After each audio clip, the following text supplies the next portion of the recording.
أخ جولدان الجميل، الآن ناقشنا موضوع الطيور البرية. هذا الفرخ، هذا الحجل من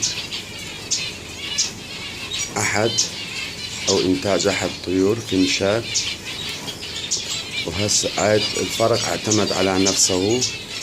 يشوف الحجم الفرق لصغر حجمي لا أقدر أن أمسكه بشكل، أقدر أن أصوره بشكل واضح.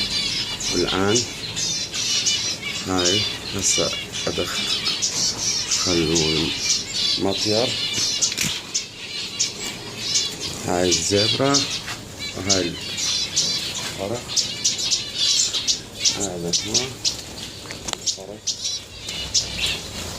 حتى ترى حجمه. أعتقد اللي مسكته أطول من وقت.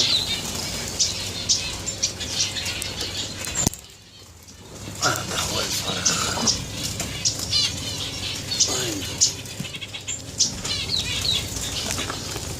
هاي الزيبرا. الفرق حجمه صغير. وشكرا.